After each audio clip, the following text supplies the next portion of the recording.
My name is Robert Shapiro, and I started Social Tees Animal Rescue 22 years ago. I was in my 30s. It's an entity that's been around so long that it's like an institution in the East Village, so I would like that to stay. We're definitely a no-kill shelter that takes animals that are at risk at the pound for being euthanized and give them a permanent or a temporary safe home with veterinary until they get adopted. That's what no-kill shelters do. I come here an hour before we open, sometimes 2 hours. We don't keep that many animals here at the same time. Make sure the place is clean, and then I do adoptions for 2 hours. Most of the adoptions are done here.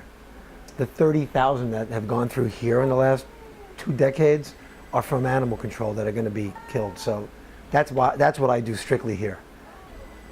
The process that people have to go through in order to adopt an animal from us is that, unlike a pet shop, they have to fill out an application, and we literally take it from there. It depends on their application as to how long the process will be. They have to have proof of having a decent job where they could afford a pet. They have to have permission from their landlord. They have to have their homes checked. The challenges of having a private shelter, as opposed to a lot of groups that do it out of their homes, is that I have enormous expenses.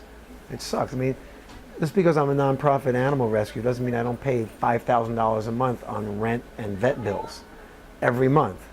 And I don't charge fees that come close to being able to afford that.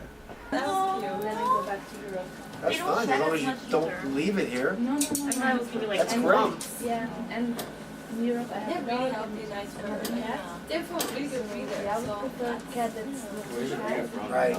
We have a great crew of volunteers now that are much more savvy in social media, and that has definitely helped us do more adoptions, which is great because it's much easier to pay the rent when you do more adoptions. We get funded a little bit more.